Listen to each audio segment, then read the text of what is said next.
Well, good morning. So glad y'all are here. Big weekend. A couple things at our house. Father's Day hits, it seems like often. Maybe it's like one every 7 years. I'm not really sure. But Father's Day hits in our family in a place of like this weekend. Today's Father's Day, so that's a big day. Tomorrow, Amber has a birthday. She turns 29. And then Mason has a birthday on Tuesday. So we go Sunday, Monday, Tuesday. It is party central at our house. So it's a big weekend this weekend for us. For you, I'm so glad you're here. I know you probably all have a plan of some sort this afternoon. So thanks for being here with us this morning.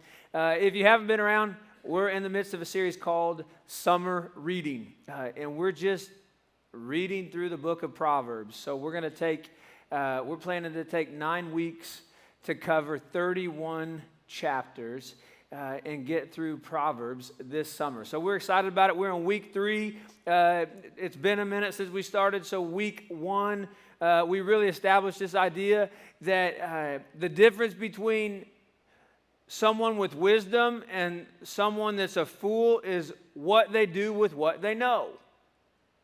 Let me say that again because that seemed like a lot, but it's pretty early still. The difference between a fool and wisdom, or wisdom and foolery, is what you do with what you know. And this whole idea is that wisdom, which Proverbs, a whole book about wisdom, is applied knowledge. That you can know what to do and still be a fool. A fool is someone who says, I know what to do, I just didn't do it. We want to be people that know what to do and then do it. Doing makes all the difference. So we want to be people of wisdom. Then last week we talked about something very generic to all areas of our life, but it was a very specific story in Proverbs 7. And the whole idea of last week was the plans you make are far less important than the path you take. Like the path you're on is leading you to the place you're going. You can have all the plans in the world, but what path are you currently on? So we checked you about your body, about your finances, about your relationships. We just want you to get this whole idea that it's the path you take that leads you to the place you're going to. Not you can have all the plans in the world. Big deal. It's about the path you're on and what you're doing. Today, last week we talked about like a whole chapter. Today, one verse, Proverbs 11. And I think you're going to read it if you're in the summer reading journal like Thursday or Friday of this week. But I'm going to read it to you today, give you a head start. Proverbs 11:30, and this is the next 30 minutes, so buckle up. Here we go. Proverbs 11:30, it says this. The seeds of good deeds become a tree of life. The seeds of your good deeds, the good deeds that you plant, the seeds of your good deeds become a tree of life. A wise person wins friends. And in the NIV it says a wise person can win souls, can save lives. And Paul talked about that in the New Testament. We'll talk about that in just a minute as well. But I want to be, and I want us to be, and I want you to be, this whole idea, this title, where we're going today is becoming someone that everybody wants to be around, that others want to be around, that others believe in. That I desperately want to become someone that others want to be around and believe in. I can think about it like this. This is Thursday. I met with a friend and we played disc golf. And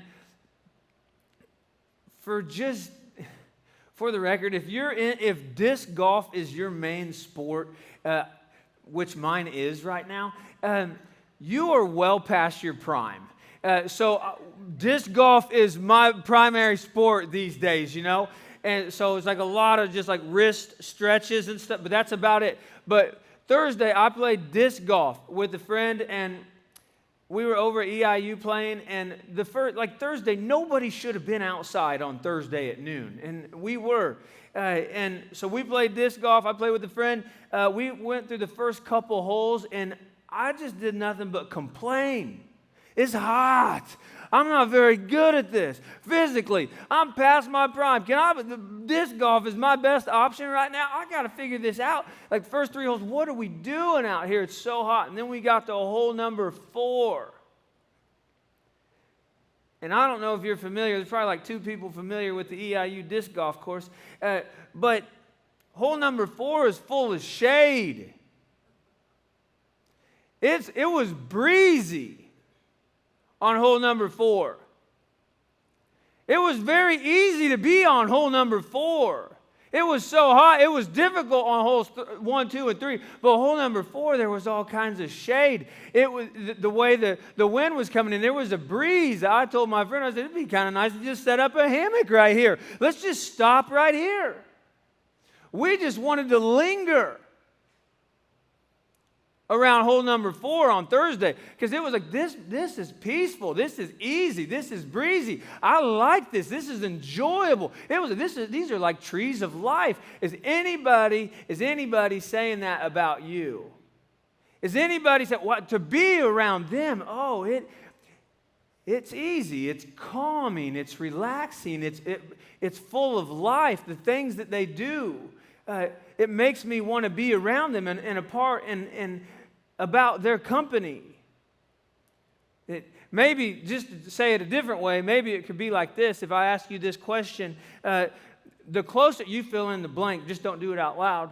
The closer I got to, the more or less I wanted to be around them.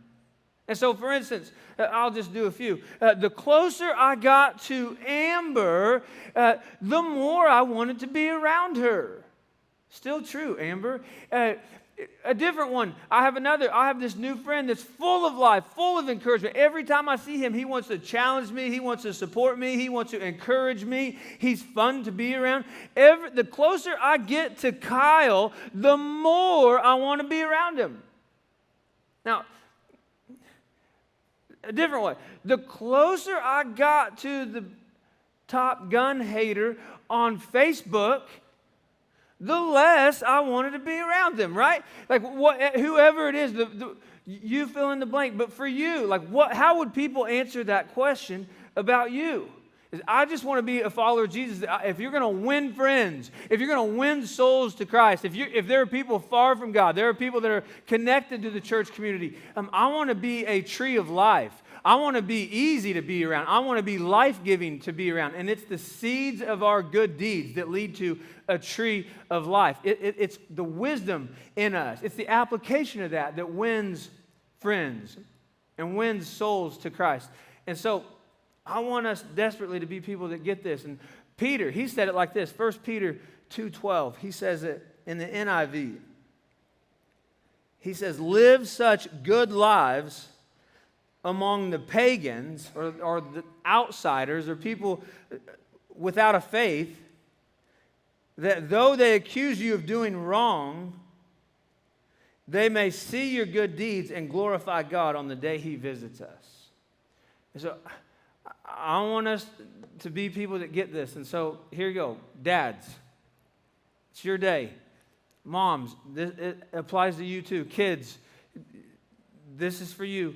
But I want to give you 6 deeds that can make a difference. I want to give you 6 ways, 6 seeds that you can plant, 6 deeds that you can do to make a difference, that you can be a tree of life, that you can bring life, that you can be easy to be around, that you can be someone that people want to linger around, that you can be someone that can present Jesus or represent Jesus to someone far from God. Number 1, if you're taking notes, number 1, choose connection over comfort. That's a good deed. That's a deed. That's a deed that we can do. It's difficult. It's hard to apply. This is what I would prefer at times to remain on my couch.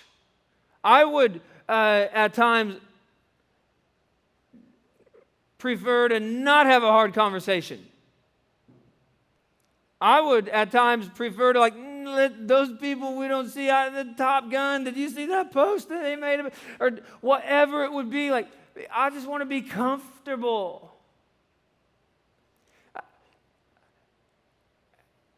I can remember when we first started ministry, when Amber and I got into ministry. This is a true story. Amber wasn't super excited about hanging out with high school kids. Like, this makes me uncomfortable. And over the years, and pretty quick, she learned to apply, I'm going to stretch myself. I'm going to move beyond my comfort zone to make sure that I can connect with people. And on a regular basis, our kids see this. I get to see this and be a part of this, of my wife step out into zones. They're like, I know you're uncomfortable. At the sake of connecting with someone. And I think this, I've been telling myself this of late, and maybe this is where you're at, but if I'm going to live out the great commandment, that I'm going to love people with everything I've got, if I'm going to live out the Great Commission, that I'm going to make disciples, I'm going to baptize people, I'm going to teach them to obey God's commands. This is what I know. If I'm going to live those things out, if I'm going to be committed to it, my comfort zone is so secondary. It's about saying, okay, I will say yes to uncomfortable to be willing to connect. And so you can fill in the blank today for yourself. Like, who is it that, they just make me uncomfortable? Or, I don't want to connect with them. I read this past week, I read it this way, just if you need a little fuel, because you're like, no, it's Father's Day. I read this past week, there's someone that says yes to Jesus, earth, this where we're at right now, today, will be as close to hell as you're ever going to be. If you've said yes to Jesus, right here on earth is as close to hell as you're ever going to experience. If you never place your faith in Jesus, if you've never said yes to Jesus, if you're going to choose to live in sin, and we'll see what happens in the end, like, this is as close to heaven as you're ever going to be. And I think sometimes when I want to get comfortable, I don't know, that neighbor makes me uncomfortable. No. I want to do everything possible I can to connect with them. I want to do everything I possibly can. The time is short. I want to make the most of it. I want to plant seeds. I want to have good deeds. I want to represent Jesus the best that I can.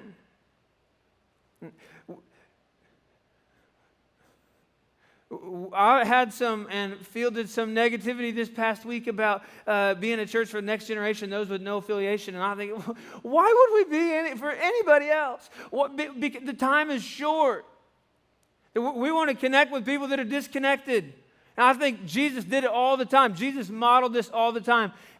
In Luke 15, you know this, but he talked about a parable of a lost sheep, a lost coin, that you would do anything to reconnect with the lost sheep or lost coin. You're like, I don't know anything about sheep. If you lost your child this afternoon, you know.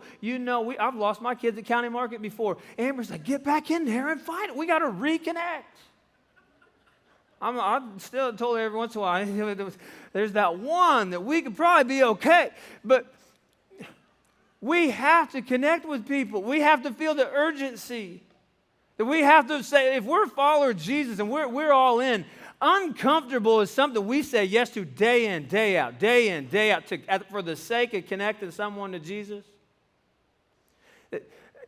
Luke 19:10, Zacchaeus is like, what is up with you, bro? Jesus said, the Son of Man came to seek and save those who are lost. So that makes us uncomfortable at times. Matthew, tax collector, one of the biggest bums prior to Jesus that the Bible even talks about, is he was having parties and hanging out with Matthew at his house. And the Pharisees show up and say, hey, what are you doing connecting with him? And he said, it's the sick that need a doctor. It's not the healthy, right? I've come for guys like him, that we need to be people that connect with people far from God. That we need to be people that put our comfort aside for the sake of the great commandment, for the sake of the great commission. That Proverbs says it like this, Proverbs 16:28. It says, a troublemaker plants seeds of strife, and gossip separates the best of friends. 1 Corinthians 9:22, Paul said it like this, when I am with those who are weak, I share their weakness, for I want to bring the weak to Christ. Yes, I try to find common ground with everyone, doing everything I can to save some. That I want to choose connection over my comfort. If I'm going to make a difference, if I'm going to be a tree of life, if I'm going to be wise and win some friends, I'm going to choose connection over comfort. Number 2, this is a lot. Seek to understand someone. Be the last to speak. If you figure this out, everybody's going to want to hang out with you. Everybody's going to, what is different about them? Yesterday in our house,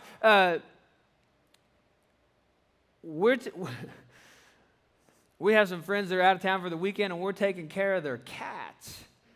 And if you like cats, that's awesome. Good, that's sweet. But there's no cats in our house, and there's not going to be. But our kids they're taking care of these cats. Yesterday, Saturday morning, 7 a.m., they come in and they my girls ripped the sheets right off of me. And then Evie started jumping on the bed all around my body. Let's go. We got to take care of those cats. I'm like, it's Saturday.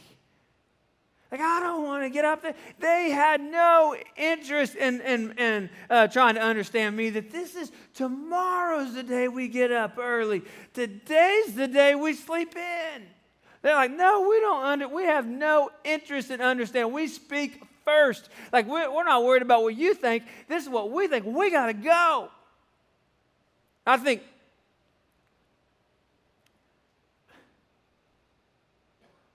most of the people I spend time with, most of the rooms I'm in, I catch myself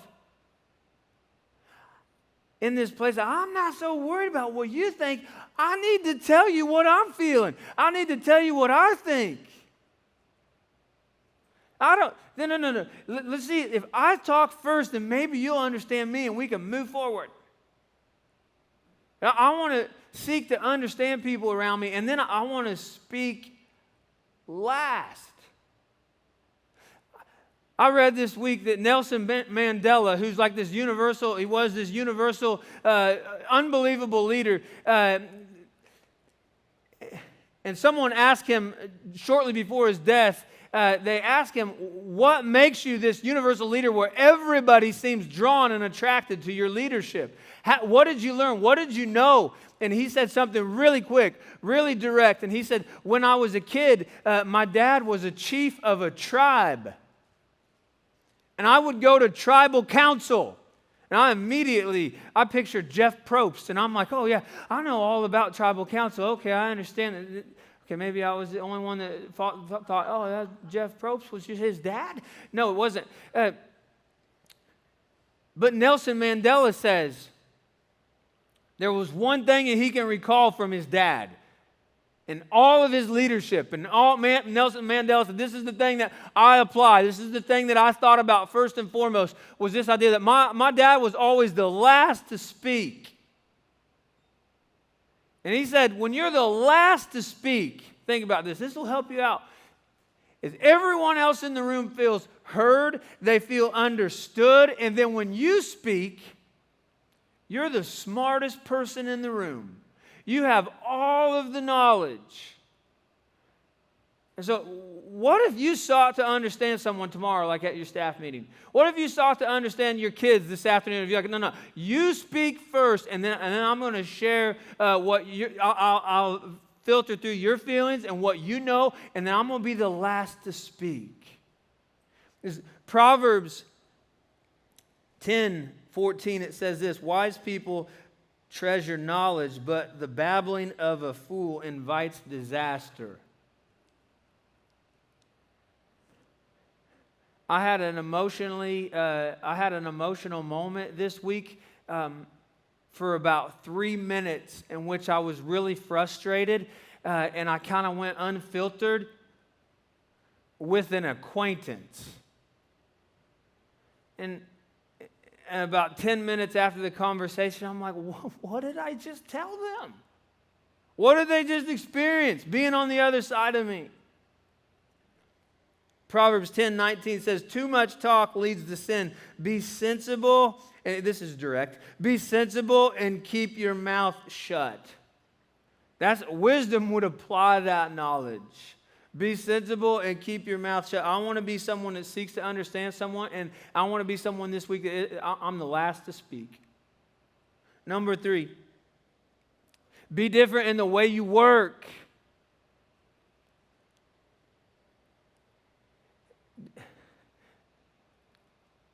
I just picked up a new book called Dreams Are Free.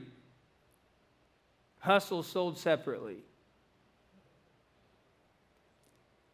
You spend about 1,800 to the average person spends about 1,800 to 2,000 hours a year at work.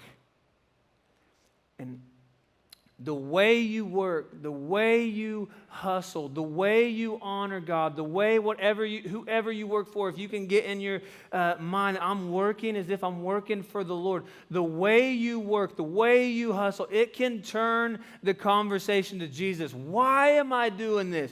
Who am I representing? And you think, no, I don't think so. I saw it happen 2 times just this past week. I was mindful of this thought. We went into the AMC theater on like Tuesday, Wednesday night, and there was a young girl working in there, and she was the lone person holding down the lobby in the whole place. We were like, where's the person that's going to sell us the tickets? At the popcorn counter. And she's running the whole place. Popcorn. Movies, one girl, and I'm asking this girl all kinds of questions. I'm thinking, what? We should hire this girl. Like this girl, she is inspiring. Like you're running this place like a boss. I'm intrigued by your work ethic, and it creates conversations. We have a kid on our baseball team. I'm an assistant coach for 4th, 5th, and 6th grade baseball. We stink. We're not doing very good this year. We have this kid on our team named Maddox. He's in 6th grade. You would think we're 3-12. You would think we're 12-3. Every game the dude shows up, same attitude, same work ethic, same leadership skills. Day in, day out. I would think 3-12, I'm not going to give it my best anymore. I had it with this. Every day, day in, day out, same guy. Keeps coming. You want to be different in the way you work. Proverbs 10:26, this is going to make some of you uncomfortable. Proverbs 10:26, it says, lazy people irritate their employers. Go, that's kind of easy, does it there, Solomon? Like vinegar to the teeth or smoke in the eyes. Solomon, not me. Colossians 3:23 says, work willingly at whatever you do as though you were working for the Lord rather than for people. I want to be different in the way that I work. If you don't know work ethic, I would get around some people that do. Number 4, be generous. Be generous. The way you talk, be generous. The time that you give, be generous. The talents that you have, be generous. The treasures, the gifts, the riches that you have, be generous. I think about my favorite, our favorite day of the year as a family is Thanksgiving Day. And it's Thanksgiving morning specifically when we get our kids in the car and we go to the villas and we deliver meals Thanksgiving morning. And it's our favorite day of the year, the morning. And it's this fact that when we refresh other people, we find out we're refreshed. And our kids would tell you, Thanksgiving morning, that's the best day of the year. That's the most fun we have as a family. My favorite morning, my favorite days is the church. Our favorite days is the staff, or the days that you send $16,000, $17,000 checks to Haiti. Hey, we got your van. Those are my favorite days. The days that we're generous. My favorite people. Generous. The ones that are fun to be around. The ones that are life-giving. The ones that are fun. They're caring. They're encouraging. Those people of generosity are who I want to be around. I love this. Proverbs 11:24 and 25, it says this: give freely and become more wealthy. Be stingy and lose everything. The generous will prosper. Those who refresh others will themselves be refreshed. I want to be a person of generosity. Number 5 is be the truth. Be the truth. You ever see like a Christian in the wild? Like one of our kids has an acquaintance that is they're very high on my list. I thought, wow, a person of influence. I've seen them from afar. I think they're pretty solid kids. That's solid company to be hanging out with. One of our kids told me, no, you don't know them. I said, no, you're wrong. And so this past week, I watched this little kid from afar. I'm like, oh, he just cut in line. Oh, he just swatted that ball right out of his hands. This is not a defensive drill. And it's like you start to watch someone in the wild, and you're like, oh. Well, does anybody around in your life, they watch you in the wild, they're like, oh. I want to be someone that it's the truth. I don't want to be a pretender. I want to be someone that's the truth. I want to be someone that's committed to the mission, that's committed to the great commandment. I heard this, and I don't know what you think of this, and I might get in trouble for this, but Elon Musk, he told his employees at Tesla, hey, come back to work or pretend to work somewhere else. Like, in regard to being a Christian, like the position, it comes with some conditions.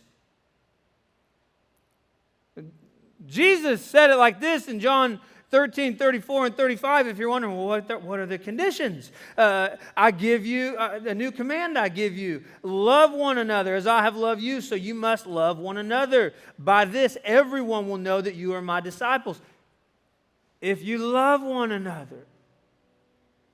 I want to be the truth. Proverbs 11:20 says, the Lord detests people with crooked hearts, but he delights in those with integrity. I want to live a life that's full of integrity and that's full of truth. The last one, this is the hardest application. I don't know if you can do it. I don't know if I can do it. Is to actually love people.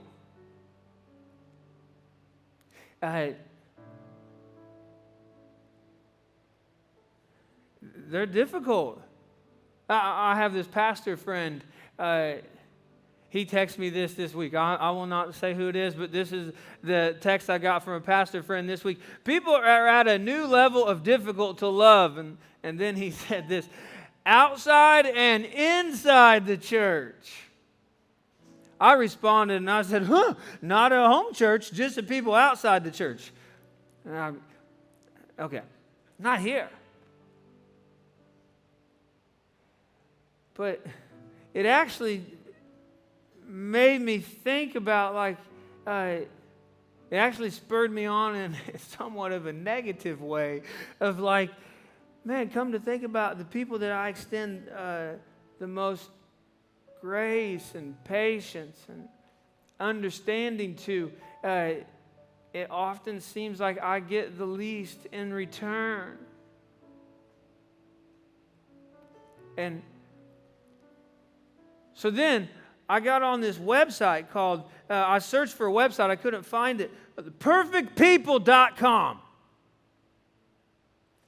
So I'll find some new friends. I'll find some new volunteers. I'll find some new people to work with me. I'll find some new, and then I got thinking, if there was a website like that, I would not be allowed to be on that website.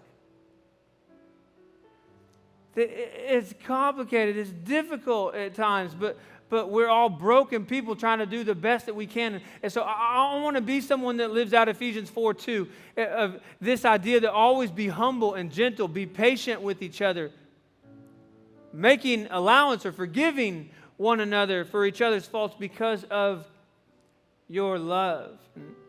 When I think about Jesus, I think about the fact that he would have left his comfort to connect with me. I think about the fact that he listens to me. I think about the fact that he's been willing to be present with me.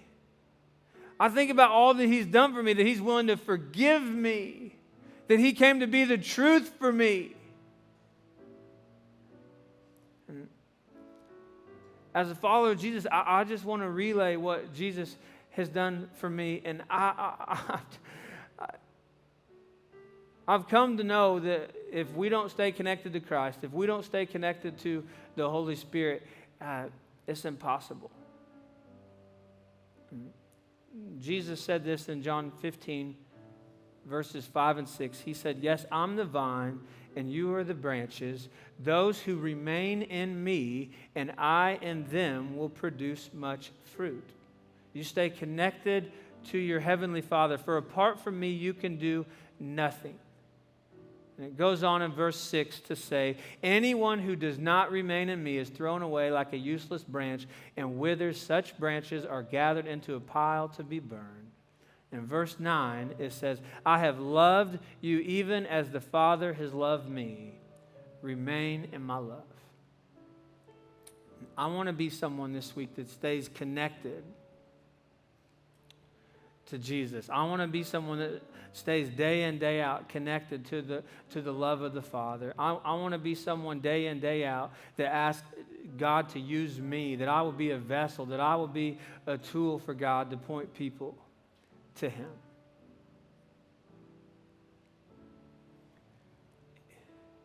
If you're here this morning and you've never said yes to Jesus, if you feel hopeless, the God that changed my life sent his one and only Son. He paid the penalty for my sin. He sets me free from my past and gives me a purpose. And if you're here this morning and you've never said yes and you're broken and you're far from God, I want to give you a moment to pray this prayer with me to change not only the rest of your time on earth, but your eternity. So if that's you, I would encourage you to pray this with me this morning. God, thank you so much for sending your one and only for us. God, you know how broken, jacked up, messed up I am. I'm just asking in this moment that you would forgive me. I'm asking that you would come into my heart. I'm claiming the payment that you sent down for me.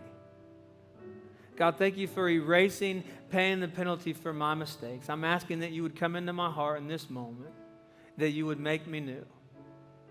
God, for everybody else in the room that's following you, give us the wisdom, the courage, the power through your Spirit this week to win people to you, to look like you, to represent you. It's in Jesus' name I pray. Amen.